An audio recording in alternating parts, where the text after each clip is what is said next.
Welcome, brave souls, to the chilling depths of horror and detail, the realm where the shadows whisper ancient secrets and nightmares come to life. I am your guide through the darkness, and on this channel, we delve into the spine-chilling world of Wendigo horror stories that will send shivers down your spine. First story.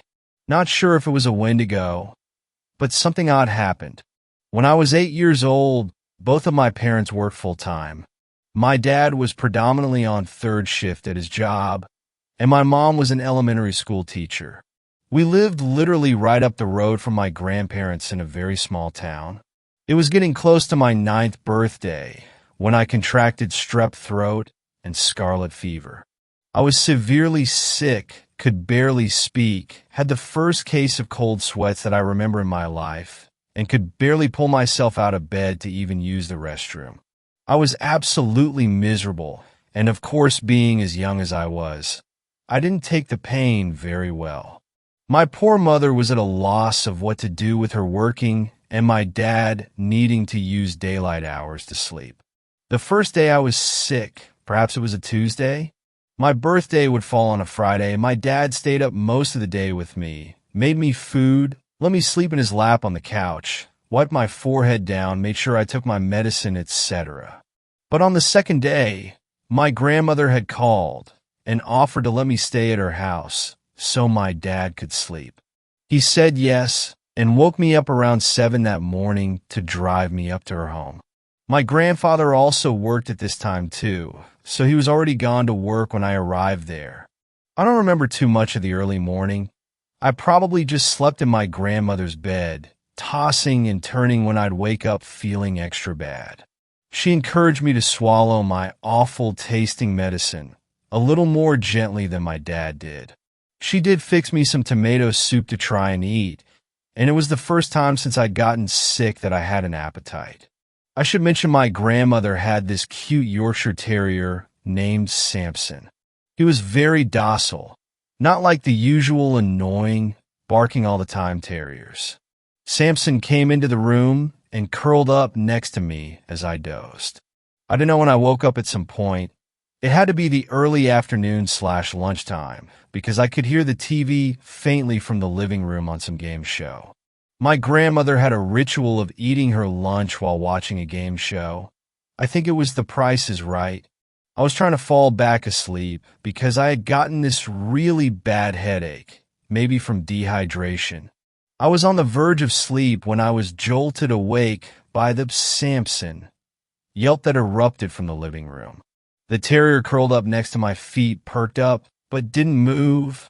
I knew I had heard his name being called too, but it was odd he didn't respond. Samson. My grandmother called again. Samson. Samson.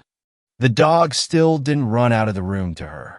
I was confused, as he was so obedient to my grandmother. He was almost frozen, staring at the cracked open door, but making no attempt to go to her. She called Samson maybe 3 or 4 more times. Then I got annoyed. I remember flinging the covers off of me. Of course, my clothes are sticky with sweat, and I just generally feel uncomfortable and groggy. I stumble out of the room, wiping my eyes, asking Grandma, "Do you need Samson?"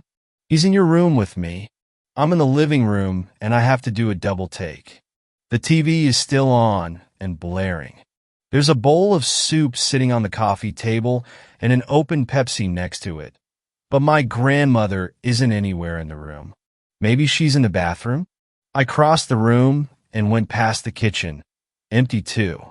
I got to the bathroom door, which was shut, and knocked. Nothing. I then opened it. No one was in there. The house is empty. It's not a huge house either. I've covered all of the rooms. So, yes, my first reaction was to get scared. I could clearly hear my grandmother calling for the dog, but she's not anywhere inside. I can feel my hands and feet get all tingly. I start shouting for my grandma, but my voice is just echoing through the small, cramped home. Samson had gotten up at this point and was sitting near the couch, looking completely undisturbed. I fumbled for the remote and turned the TV off and yelled, more like wheezed, to the top of my lungs, which you can imagine how painful this was with a scratchy, infected throat. Grandma's. The worst part happened next. I heard her shouting my name back, clear as ever, like she was standing only feet away. I start crying now, scared out of my mind. I feel like maybe it has to be a ghost.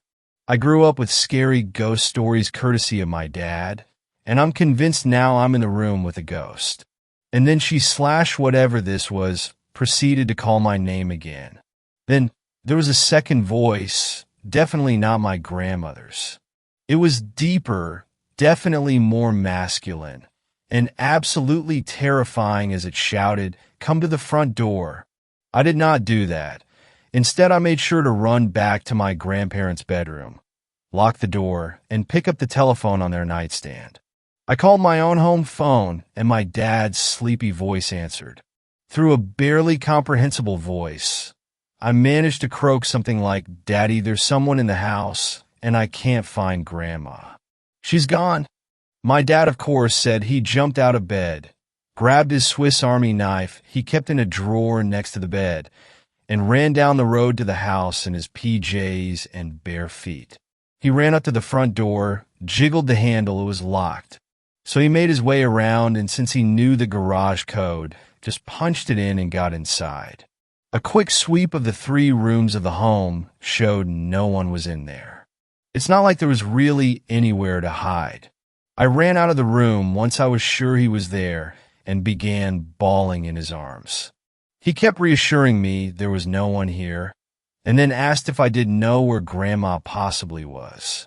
I said I hadn't, and explained I'd woken up to her calling for Samson, but she hadn't been anywhere there. This was back when cell phones were definitely around, but there were no iPhones, and my grandparents certainly wouldn't have been buying them anyway. My dad had one, but not on him at the time. I could tell he was trying to keep calm. So he just said we would need to go back to our house. I was sure he was probably going to call the police at that point just because my grandma still hadn't popped up and her car had been in the garage when he got in. If she'd left, she'd gone on foot. We hadn't even made 2 steps out of the driveway when from my grandma's neighbor's house, my grandma was strolling out, chatting to the neighbor. She saw my dad and then me, crying my eyes out, and immediately ran over to see what was wrong. She was super apologetic. She said she'd stepped out right when she'd heated up her soup to go see her neighbor, who'd called about looking at something my grandma was going to buy. My grandma had figured I was asleep, and she'd only be gone for 10 or 15 minutes. At first, people may have assumed I was feverish, therefore delusional, but I still stand by what happened. I know for a fact I was definitely alone in the house, save for Samson, but the voices I heard were real. For a while, I was hesitant to go back to my grandma's house, because this happened in the middle of the day. I later read stories at school about Wendigos, or creatures that would disguise their voices to lure people. This was the closest explanation I could ever form about what I heard. I never shared to anyone that I thought it was for sure a Wendigo, and chalked it up to maybe just a ghost. I'm close to my 20s now. Last year was the first time I shared this story fully to my grandpa, who used to just say the fever must have made me had bad dreams. We were sitting on the front porch of the house, smoking cigarettes and exchanging anecdotes. When I finished telling him, for the first time he looked sort of disturbed about it. He finally put his cigarette out and just stared out into the road. Then he cleared his throat and looked over at me. "You know," he said slowly, "some funny things used to happen around that time. In the middle of the night, I'd wake up to take a piss or something. When I'd first sit up in the bed, I could hear your grandma sleeping away, snoring." He chuckled, but his face grew serious again. "Anyways, I'd always hear her calling for the dog. I tried to remain looking calm, but my voice still shook when I asked him, even when she was sleeping. Sleep talking?" "No." He shook his head. "I heard her calling from outside, maybe the living room. I didn't know, honey. She called for the dog. She called my name. All while she was really sleeping next to me, sleeping like a baby. Have you ever told anyone? No, I don't want to scare her.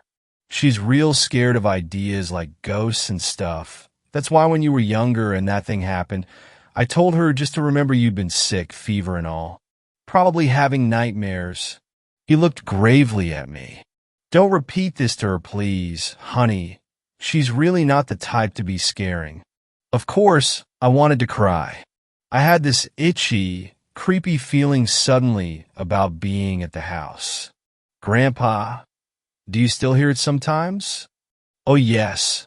He was now reaching into his breast pocket to get out another cigarette. Every night, but you just gotta remember not to do what it says. Even the dog figured it out. If it says to come to the door, you stay away from the door. If it says, I don't know, come here, you just stay still in the room until it quits calling. With that, he asked to borrow my lighter again. Second story. An encounter with a Wendigo. At 1 minute to midnight, I took out the shot glass and put it beside the bottle of Jägermeister. I don't drink anymore after what happened to Pop.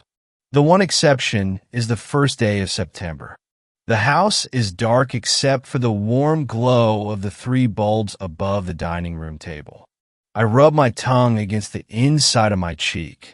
My mouth always goes dry. The only sound is the incessant ticking of the wall-mounted clock. At midnight, the soft bell sounds, a miniature version of church bells. I fill the glass and hold it aloft for a second and swallow with a deep breath. The subtle burn wins its way into my throat and stomach. I wash the shot glass by the light of the moon shining through the kitchen window. Loretta wouldn't mind my drinking, but a used shot glass beside the sink raises questions. And I never like to talk about it. All these years later, I still have nightmares. What I saw up on that mountain left a greater impression than any other event in my life. More than my children being born and my father drinking himself into an early grave. Loretta tells me I should talk about it, that it would help. She might be right. She always is. So here goes. I joined the park ranger service right out of school, and it was a perfect fit. I took to academics like a fish to the desert, and the outdoors always called. I passed my time in school daydreaming of the weekend and hiking or fly fishing with Pop. In the summer of '89, I was stationed in the Appalachians. Our jurisdiction encompassed trails leading all the way up the mountain. Up there, the spruce thin out, and clouds hang heavy even in fine weather at the base. I spent the summer clearing fallen branches from the walking trails after a couple of vicious storms over the winter. It was hack work reserved for the junior, but the truth of it was I didn't mind. The peak of the summer heat was spent and visitor numbers dropped as the weather began to turn. Persistent drizzle had kept me desk-bound for the morning, and we were about to get lunch when he burst through the door. He let out a moan and collapsed to the floor. Stanley leaned down and propped him in a seated position. Water dripped from his shoulder-length hair. His limbs hung limp by his side. I handed Stanley a cup of water. Stanley used his index finger to push down his chin. When the water hit his tongue, the man tensed and his eyelids flicked open. He flailed his limbs and knocked the glass from Stanley's hand.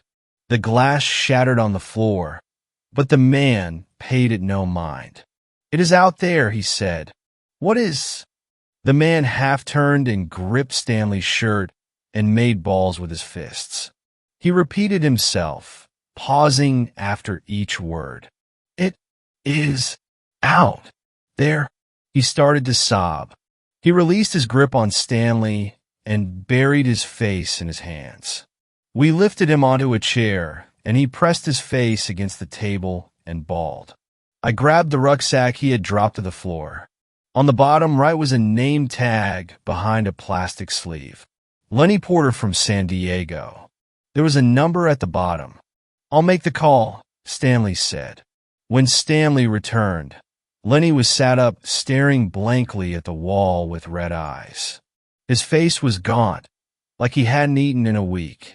Stanley closed the door. I spoke to your father. Lenny didn't acknowledge the words. He sat motionless and unblinking. Stanley shuffled across to where I was sitting and pressed his palms on the table. Lenny left San Diego 2 weeks ago with a couple of friends. They planned to spend a month hiking the trail north.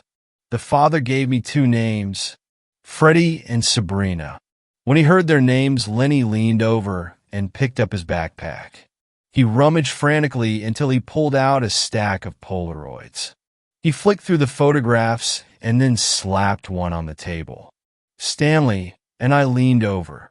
Flanking a fitter and healthier Lenny were what must have been Freddie, tall and wearing a baseball cap, and Sabrina, shorter and wearing a bright yellow top with an almost fluorescent blue belt pulling the fabric tied around her waist.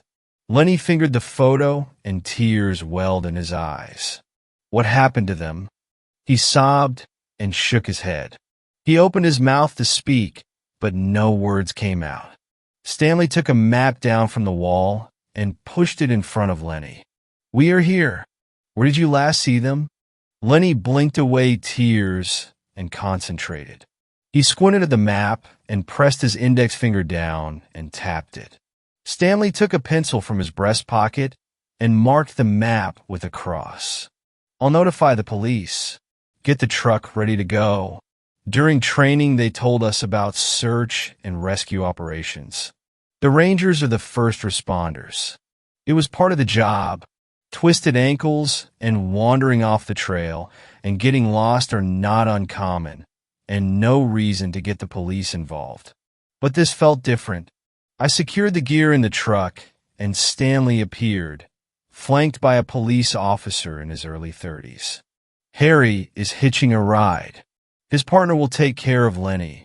We drove up the trail for about 15 minutes with the truck until it grew too narrow and treacherous. We split up the gear between us and set out on foot. Our destination was high up the mountain and far away from the trails. It was almost as if the trails deliberately avoided the area. We hacked our way through the thick forest. How they ended up all the way out here? Stanley checked his watch constantly as we climbed. He wanted to get there before dark.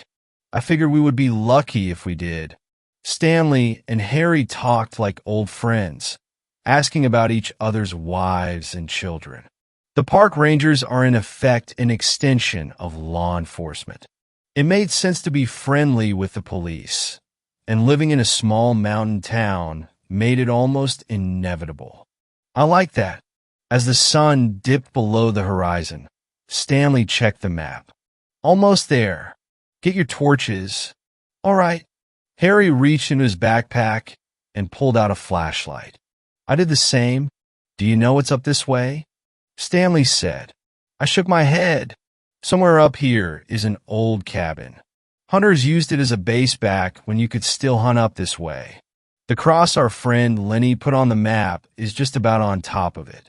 Let's see if we can get there before there's no light left. We didn't make it by dark. Twilight gave to night with little warning. Soon we were relying on the light from our torches. Being on a trail in the sunshine lends a sense of security up here, even when you are alone. Now, surrounded by black and with the trail long behind us, an uneasiness grew in my stomach for the first time. Stanley paused and swept his torch. He muttered something under his breath. Harry took a few steps to the right, lowering his head and squinting. There it is, he said. At the farthest reaches of Harry's torchlight, the cabin emerged from the woods. Stanley tapped Harry on the shoulder. My eyes aren't what they used to be. The cabin should have been a source of comfort, but it only added to my unease. The roof was half caved in, and trees encroached on all sides, gnarled branches reaching out like fingers. The structure looked like it belonged more to the forest than to man. The only door hung askew on warped and rusted hinges. 2 windows had long ago lost their glass. Stanley shouldered open the door with a grunt. Leaves and branches covered the floor, blown in through the open windows and roof. We dumped the gear inside. Stanley took out a lantern and tied it to a horizontal branch a few paces from the front door. He flicked it on, and the light shone bright. If there was anyone lost nearby, they could not fail to see it. We split up and entered the forest, guided by our torches. Stanley instructed us to go no further than the reach of the lantern. It was our lighthouse on the horizon. The wind blew in fresh from the north. I buttoned up my jacket against the cold.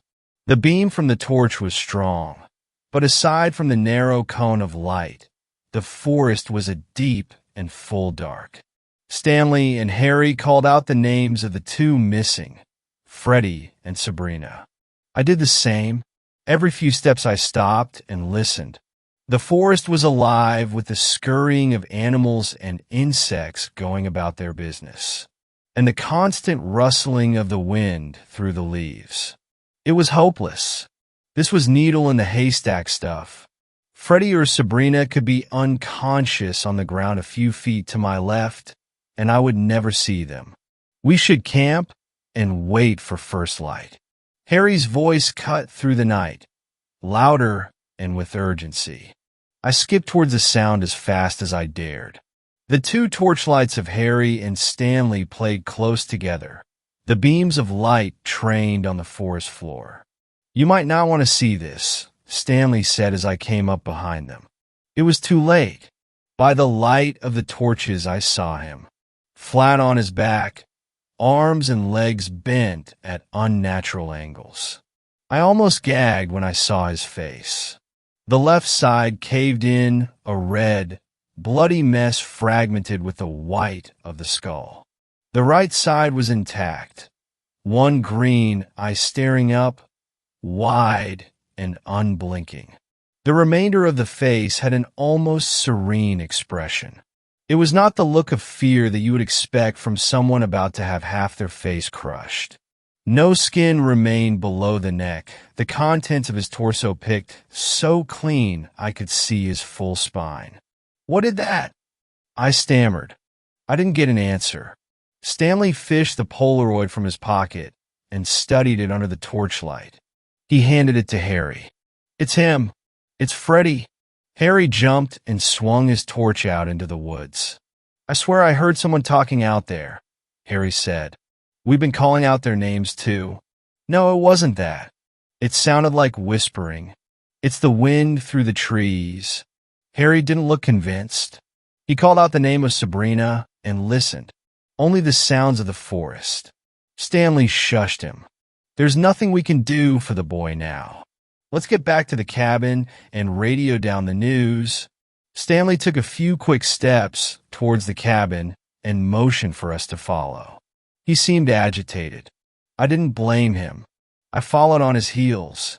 Harry lingered, searching the woods with his torch until he too fell in behind. The inside of the cabin felt like a sanctuary. Out of the wind and removed from the mangled corpse of Freddie, my mind processed the sight. I had gutted my fair share of fish, but this was different. I put my hand to my stomach and swallowed hard. I was overcome with a compulsion to repeat my unanswered question. What could have done that? Before I could, Harry gave us some more bad news. There was no response on the radio, only static. It wasn't surprising. The cabin sat in a depression between the peak we crested on our way in and the taller peak beyond. "We have to go back," I said. Harry shook his head. "Not in the dark, and not when there's someone still out there.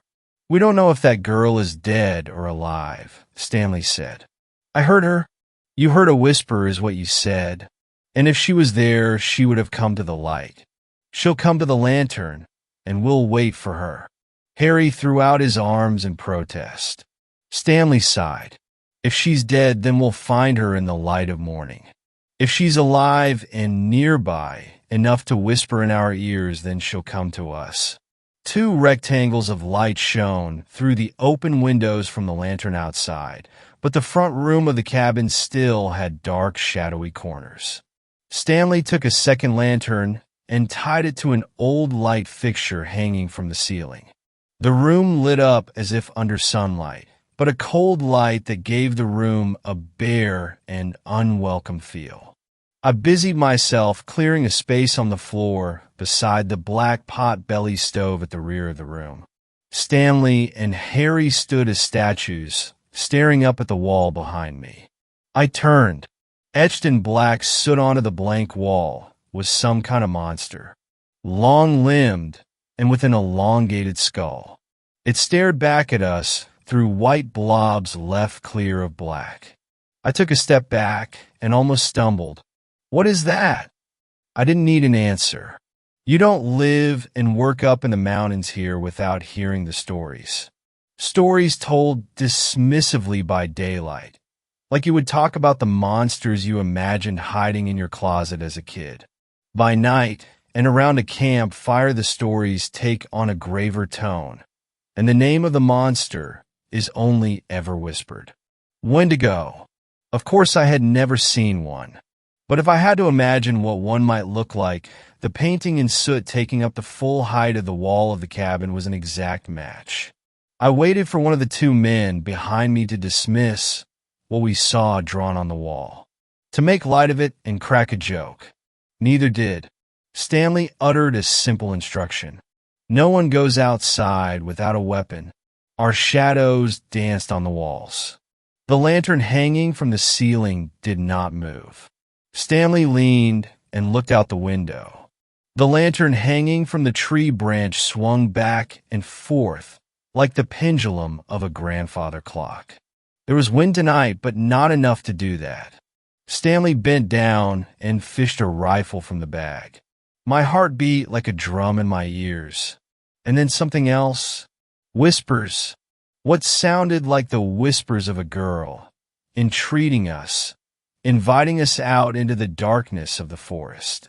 Stanley inched open the door with the muzzle of his rifle. He stepped through the gap and watched the lantern on the tree come to a rest. He stood beside the lantern and searched the corners of the forest illuminated by the light. Nothing moved. Harry unclipped the leather strap on his belt and drew a pistol and went to the doorway. I felt naked and exposed with my hands empty. I took a step backwards, the Wendigo drawn and soot looming large behind and burning a hole in the back of my head. A shadow flashed through the trees, and Stanley swung the muzzle of the rifle and shot, the crack piercing the night. He raised the rifle to his shoulder and flicked it from side to side, searching for movement. The lantern boobed up and down. With a rush, a long-limbed creature dropped onto Stanley from above. He screamed and wrenched the rifle around, but had it knocked from his grip. Harry fired 2 shots, and the creature let out a wail. It bounded towards the door, and Harry slammed it shut. He pointed the pistol to the closed door and emptied the chamber. Harry took a step back and shot me a glance. Through the whole ordeal, I had not moved. I had barely breathed. Was it dead? Was Stanley okay? The window, I screamed. The long, thin fingers of the creature wrapped themselves around the inside of the window frame. Then the head appeared, uncannily human-like, but distorted and disfigured. The chin elongated and the teeth like razors and drenched in blood. Its eyes white and piercing, just like the etching on the wall. Harry grabbed me by the arm and hauled me into the back room of the cabin. He slammed shut the flimsy door. The back room was windowless, and the only light was a thin strip at the base from the lantern in the front room. We crouched together, our shoulders pressed against the door. We listened. The light patter of footsteps. 2 thin strips of black interrupted the strip of light at the base of the door. Something stood on the other side. "Come out, it is okay." It sounded like Stanley. Had he killed it? "Come out." Harry straightened, and I grabbed his shoulder. "Don't open the door," I whispered. "They say a Wendigo can imitate those it kills." My hand brushed against Harry's back and knocked the flashlight from his jacket pocket. I fumbled in the darkness until I found it, and I flicked it on. I scanned the room for something, anything we could use as a weapon. I walked away from the door and kicked at the twigs and leaves on the floor. All that was good for was kindling. Something smelled rotten. There must be a dead rat somewhere.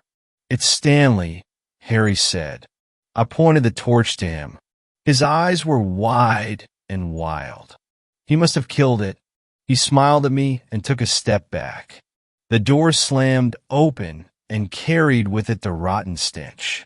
What stood in the doorway was not Stanley, but the Wendigo. Harry kneeled before it, breathing in the noxious fumes. I shone the torch onto the creature. Its gray skin pulled tight on a gaunt frame. And then something glinted, a belt buckle. Around the creature's waist was the bright blue belt Sabrina wore in the Polaroid. "Sabrina?" I said. It turned to me and paused, tilting its head to the side. I thought I saw a glimmer of recognition, a brief moment where it knew the name. But then it snarled, its mouth opening wide and dripping with saliva. It wrapped two hands around the neck of Harry and leaned in. I acted instinctively, without thinking. I jumped at the creature, swinging the only weapon I had, the torch. I brought it down on its head with all the strength and adrenaline I had. It bucked and sent me flying into the front room beyond. I threw out my hands against the fall and grabbed the lantern Stanley had hung from the ceiling. It could not bear my weight, and the cord pulled out from the ceiling, and I fell with a thud. I jumped up at a burst of warmth from my stomach. The lantern had smashed on impact, and the white-hot filament broke free of its casing. I groaned in pain, and the creature lumbered forwards. I retreated into the corner of the room and pulled my knees up to my chest. It stood over me and opened its mouth, razor-sharp teeth gleaming white. Then the smell of smoke. The creature hopped and then scrambled backwards. The leaves and twigs covering the floor ignited under the heat from the lamp filament. A small flame burst up and the creature covered its face. Fire. It didn't like fire. I crawled forwards and swept as much of the kindling as I could grab onto the flames. The fire grew and the creature screamed. As smoke filled the room, it coughed and spluttered. It made one last effort to come at me, and then retreated out of the room and into the forest. I went to the back room and grabbed Harry. We stumbled out of the cabin, the fire now spreading up the walls and to the roof. Stanley lay below the lantern hung from the tree, unmoving and with a chunk of flesh missing from his throat. We ran into the forest in the opposite direction the creature had gone. We first climbed up to the crest and then back down the mountain. We stumbled our way down by the light of the torch. Adrenaline coursed through our veins, and we imagined that thing right behind us, stalking us in the dark. When we finally crossed the trail, we followed it back down to the ranger station. A team of police and National Guard hiked up to the cabin after the sun rose. The cabin had burned to the ground, the pot-belly stove the only item that survived the blaze. The bodies of Stanley and Freddie were brought down. They said Stanley's flesh had been picked clean down to the skeleton. That was the first day of September 1989. Sabrina was listed as a missing person, and her father spent a month in the mountains searching for her. But she's gone in every sense that matters. Turned to a Wendigo by hunger for human flesh. She transformed into something unrecognizable from where it began. Around campfires, people still tell stories of the Wendigo. I don't know if they truly believe they are out there, but I know I have seen it. Sometimes there really is a monster in the closet. Third story. A Wendigo is watching me. Recently, a few months ago, I moved into a new house in the mountains. It's almost always cold, and I'm surrounded by woods, but I like it as it's easier to do my job in isolation with little distractions. I sell paintings and am paid a small monthly check to write poems for a magazine that is both online and physical. The new surroundings have given me all sorts of inspiration, both for writing and painting. The strange occurrences started about a week into me living here. More and more frequently, I'd find dead animals nearby. Not really gored or anything, just dead. Rabbits, birds, and the occasional fox. It freaked me out, but I just assumed a predator of sorts was showing off because they felt threatened by me. I decided to always carry around a gun and a taser, just to be safe.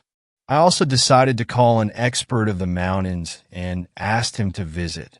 When he came, he seemed worried.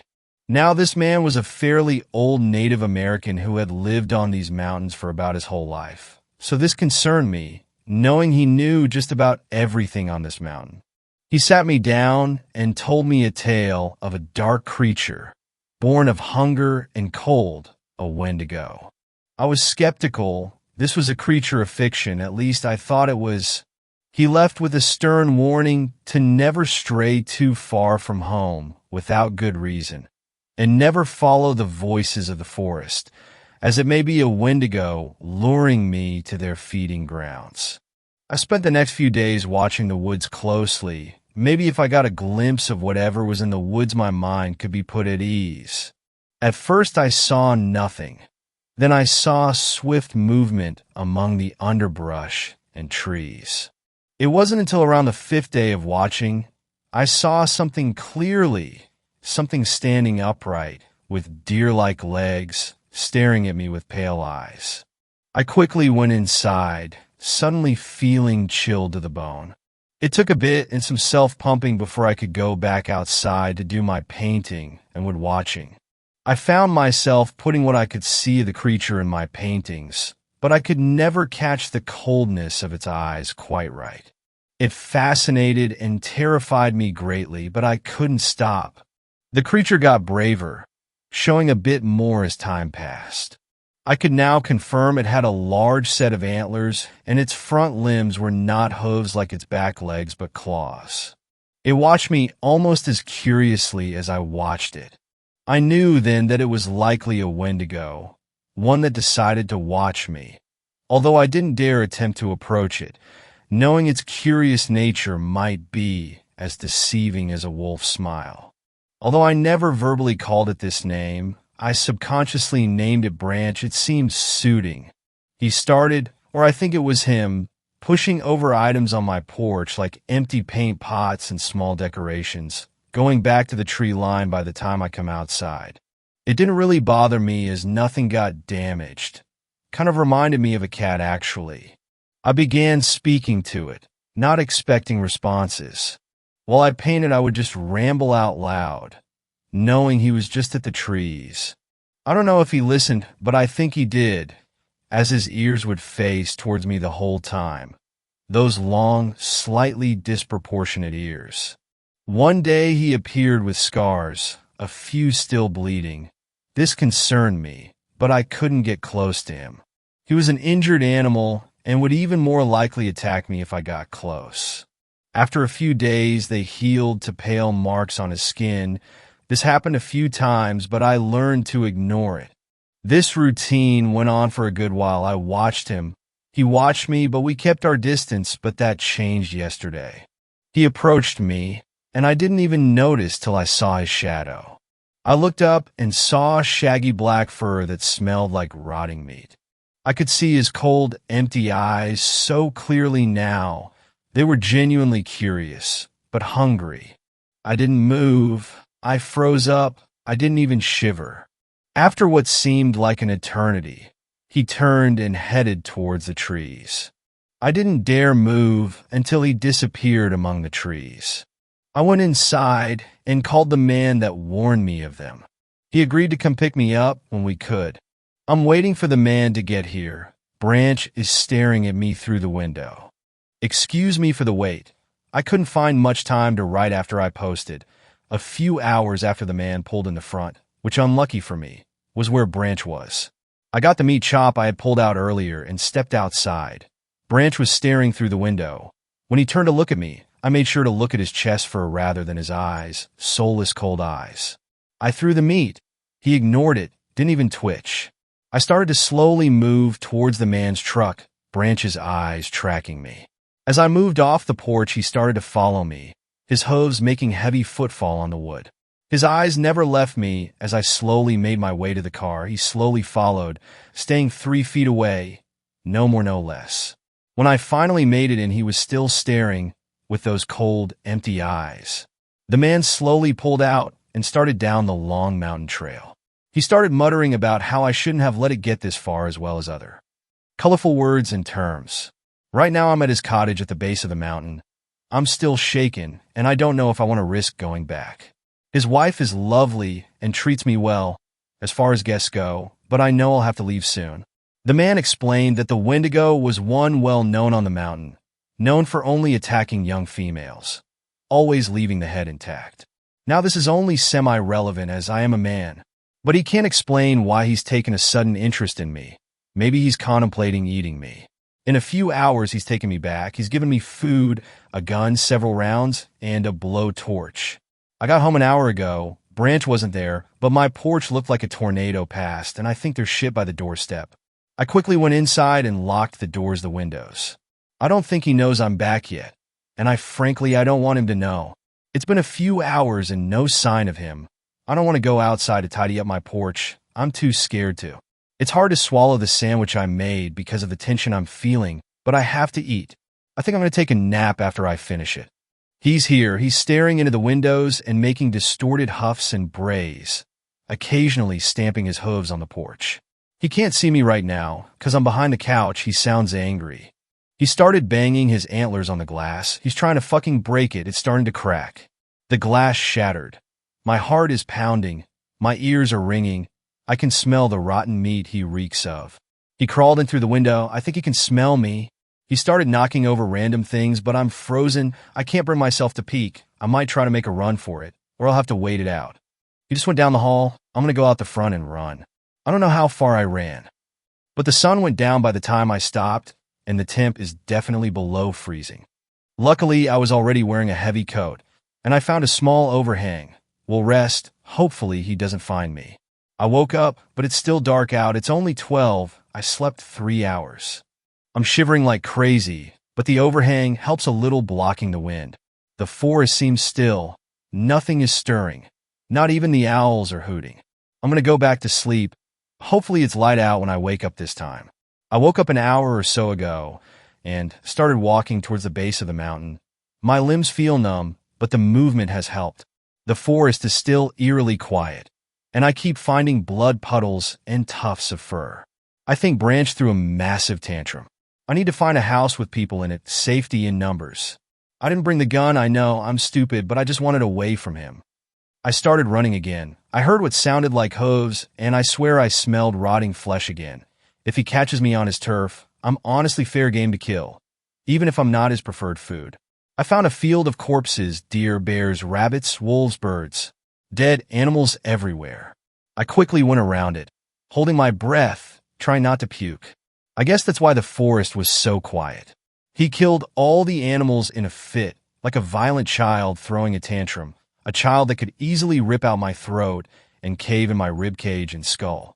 I'm seriously hoping he isn't following me.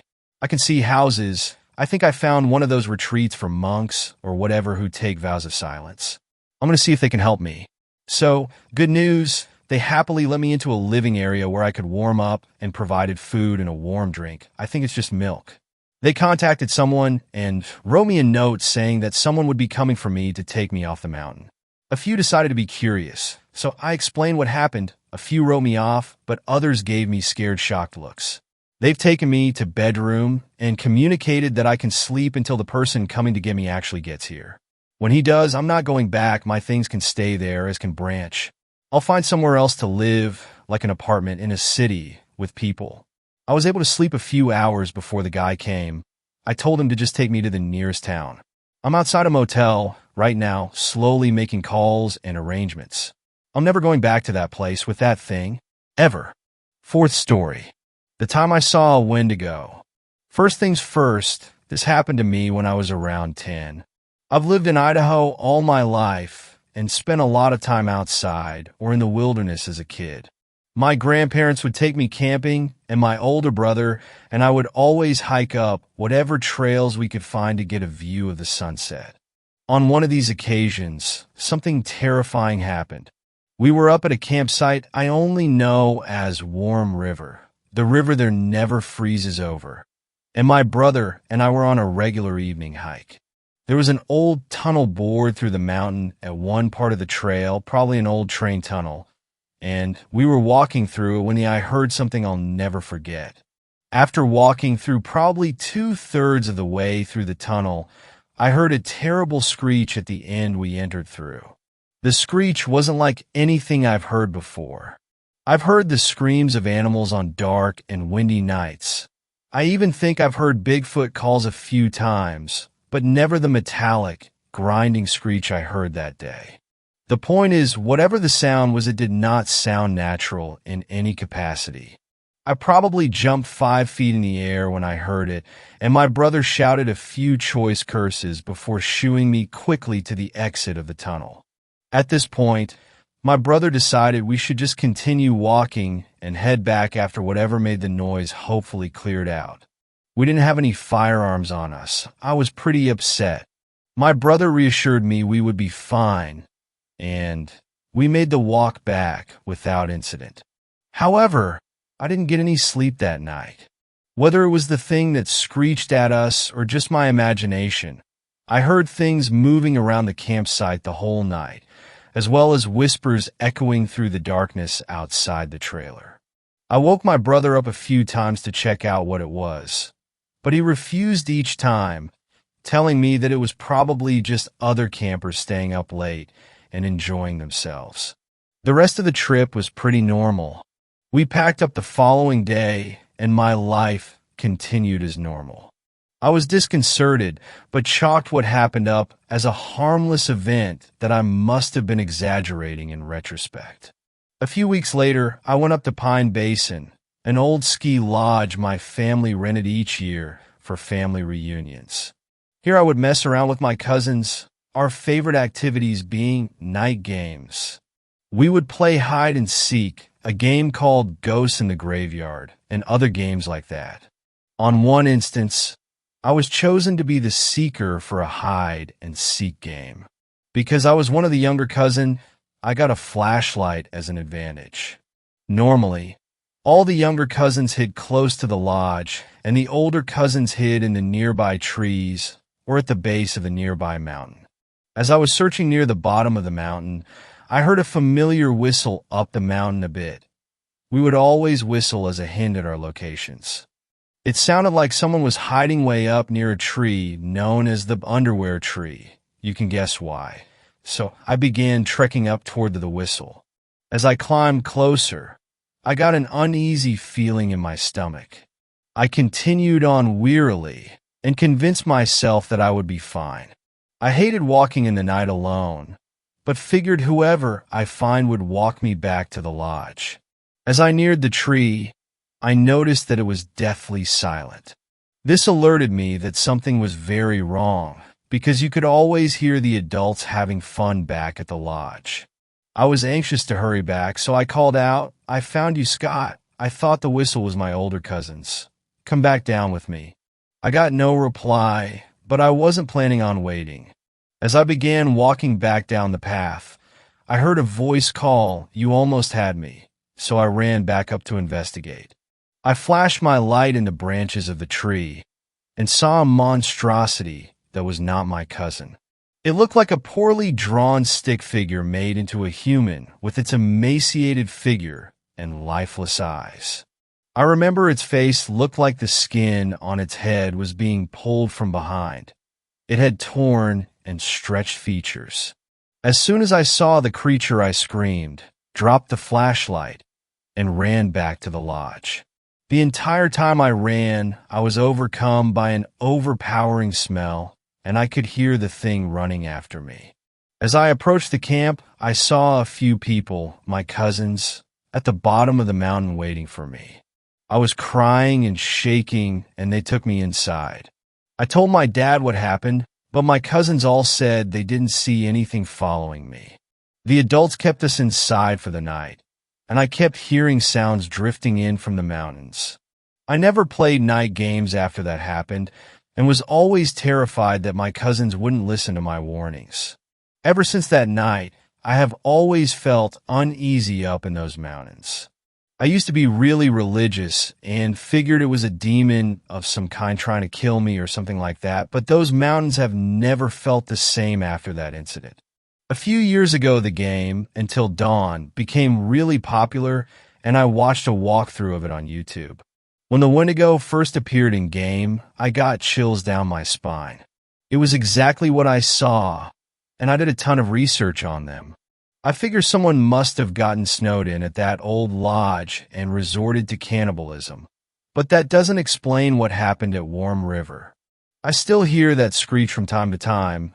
It never occurred to me until watching Until Dawn that they might be from the same thing, and it scares the hell out of me every time.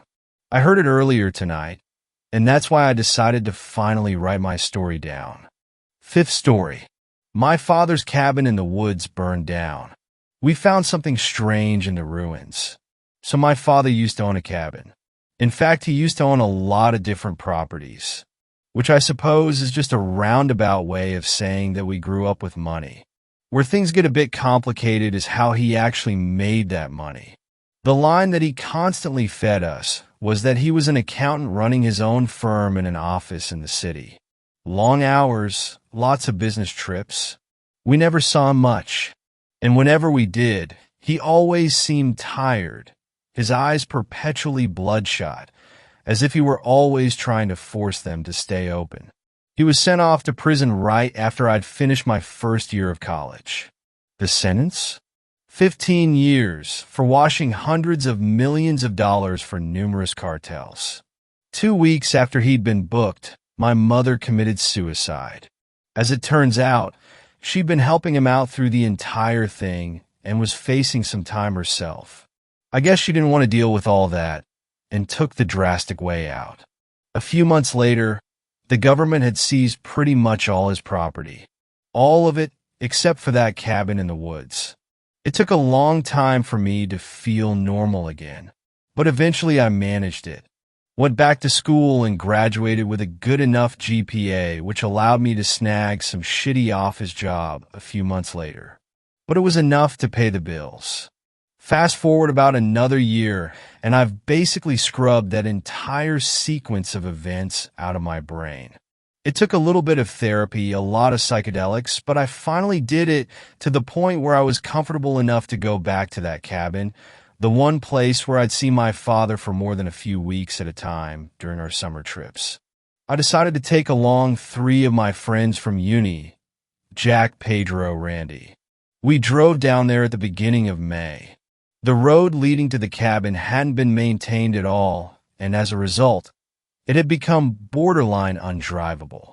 I decided to save my vehicle the stress and parked in a nearby lot, leaving us about a 1.5-mile trek through the woods, which really wasn't so bad. Our time in the cabin was pretty much spent getting drunk and stoned, and by the 3rd night we had completely run out of food. We decided to take the 30-minute walk over to the nearest rest stop, where I knew that there was a 24/7 diner. So we go there, eat our meals, and on the way back we notice a burning smell in the woods, as if there was a bonfire raging about nearby. Of course, that was a bit strange given that it was around 2 a.m., but we didn't think too much of it at the time, and we kept walking. It was only when the smell continued to grow stronger as we got closer to the cabin that we understood something was very wrong. Soon it had become suffocating, and we could see the night sky tinged with orange in the near distance. I felt my heart drop into my stomach, and immediately I was sprinting.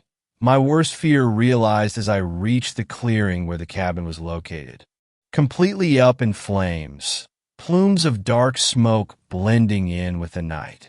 It was a mix of different emotions that hit me all at once.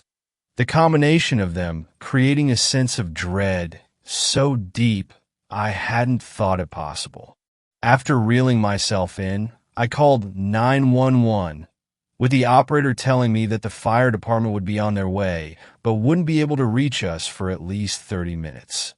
The four of us walked away from the cabin in silence, getting far enough so that the smoke was no longer scratching at our throats. Around 10 minutes later, we noticed that the orange tinge in the sky had suddenly disappeared. And I mean suddenly, like gone in a single blink. I thought I might have been hallucinating, but it was clear from their expressions that my friends were seeing something similar. Cautiously, we started making our way back towards the cabin, noticing that the smoke was no longer heavy in the air, having cleared up considerably. Once we reached the clearing, it had disappeared altogether. I looked ahead, my brain working overtime to comprehend the sight before me. The cabin was no longer on fire, burnt to a crisp, sure, but the raging, overwhelming flames that had been consuming it just minutes prior had somehow completely fizzled out. The four of us looked between each other, as if to confirm we were all still seeing the same thing. Using the flashlight on my phone to survey the damage, I found pretty much what I'd expected. Complete destruction. Absolutely zero hope of recovering anything. I started taking some deep breaths, trying to calm myself down when I heard Pedro yelling out from the other side. "Guys, where the fuck did this thing come from?" We all walked over to him. Nestled in the debris was the corpse of something. A monstrosity.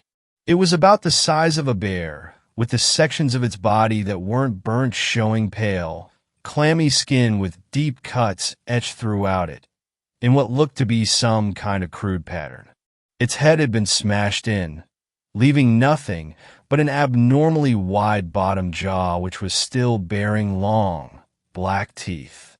It had an uncountable number of long, thick arms that it was using to hold something that resembled a human infant, one that appeared to be completely unscathed, devoid of any burn marks. The longer I stared at it, the more that I was convinced I could see it breathing. It was a bizarre enough sight to put us into a near trance. What eventually snapped us out of it was the chanting. It was barely noticeable at first, slowly escalating in pitch until it was clear that there were several human voices shouting in unison. Their tones were animalistic, their words strung together with just the bare beginnings of a rhythm. It sounded like they were speaking English, though I could hardly make out anything they were saying. The strangest part, though, was how quickly it was getting closer to us. Definitely not a walking pace. It was more like a sprint. The four of us shared a quick glance between each other, and immediately there was an understanding. We ran like bats out of hell, tripping over branches, our own feet. But eventually we reached my car, all of us scrambling to pile into it. As I was fumbling for my keys, the chanting had become deafening to a point that hardly made sense. It sounded as if there were speakers lined up in a circle around us, all blasting that horrible noise. And the second that I had put the keys into the ignition, things went silent. I found myself holding my breath as I looked up, my eyes slowly adjusting to the darkness until what I was seeing was unmistakable. Several figures standing completely still at the edge of the woods. All human-shaped, but far too large to be people. All the air being held in my lungs flooded out with one big exhale, and I slammed the vehicle in a drive and took a sharp turn before speeding the hell out of there, refusing to look in the rear view until we had made it into the highway. I drove until I had reached the rest stop, which was now hosting an absurd number of police cars. I parked, got out, and approached one of the cops, asking if they were here because of the fire. The cop shook his head. "Fire? No. Has there been a fire?" I explained the situation with the cabin to him, deciding to leave out the creature and the chanting for the time being. The cop nodded slowly, his expression remaining largely the same throughout. "All right," he said. "We'll look into it. and then give you an update in the morning. For tonight, just get a hotel or something." We exchanged numbers, and I thanked him. As I began to walk away, he called out to me, "Hey, can I ask you something?" I turned back around. "Yeah," I said. "Sure. Do you happen to be my dad's name as son?" For a while I just stared at him. Eventually I nodded. "Yeah," he said. "I thought I recognized you." "I don't understand," I told him. "I've never seen you before." The cop took a deep breath before taking a quick look around. "Come here," he said. "Come close." Tentatively I did so. "I can't tell you everything. I don't even know everything. But I think you should have the right to know the truth about your father. All of the stuff that's happened here tonight, all of the shit that you've seen, it has something to do with him." He took another look around before continuing. "Cartels, right? Was that the story they told you? It's not so creative. But I guess it doesn't have to be creative to be believable. 'Cause the shit that he was actually mixed up in, you would not believe unless you've seen it for yourself." "What the hell are you talking about?" I asked. "Look, I have your number. I'll be in touch tomorrow morning. This is something I'm curious about as well. Maybe you can give me some answers, point me in the right directions. But not here. So get out of here before people start noticing you. And stay safe." I didn't feel like staying in a hotel that night, so I drove back into the city, dropping everybody off before arriving back at my own apartment. Of course, I couldn't sleep that night. My eyes wired open into the morning as I waited for the officer to call. He still hadn't by the time that noon rolled around, and so I tried calling him instead. No answer. Eventually, I did receive a call from the police, telling me that my father's cabin had burned down and that it was due to a forest fire. I told them that wasn't possible because there had been no forest fire and that I suspected foul play and wanted it to be investigated. "It's already been investigated," are the exact words that the officer told me. "Don't worry about it. Just get in touch with insurance. Go over your options." And before I could say anything else, he had hung up on me. It was a mixture of anger and curiosity that compelled me to drive back down there. I'm not sure what I was expecting, but it certainly wasn't for the road leading towards the rest stop to be blocked altogether. There were 2 cop cars guarding the barrier, with a single officer signaling any vehicles approaching to turn around. I pulled over to the side of the road, and after some careful deliberation, I decided to get out and approach him and ask what was going on, just to see what he might say. When I finished the question, he stared at me for a long time, uncomfortably long. "Emergency construction," is what he eventually told me. After that encounter, I pretty much dropped trying to figure things out. Some weird things have started happening to me since. Every night, I swear I can hear a baby crying in the apartment across from mine. The apartment that I thought had been occupied by a pair of college kids who definitely do not have children. That cop that was supposed to call me finally did a few nights ago. When I answered, I was met with dead silence on the other end. Nearly 30 seconds of it until the line clicked dead. There's an abandoned house sitting across the street from my apartment building, one that's supposedly been there for years because the development of the store meant to take its place keeps getting delayed. Somebody has started staring at me through its second-floor window. Whenever I catch them doing it, they're quick to close the blinds so I can never catch any details. But I know that the moment I turn away from it, their eyes are back on me. I can't confirm that any of these things are related, whether it has anything to do with my father. I just know that I don't want to deal with it, and that I want it to end. Thanks a lot for watching the video till the end. Subscribe to our channel Horror in Detail. Drop your opinions/suggestions in the comment section, and like the video as it helps with the YouTube algorithm.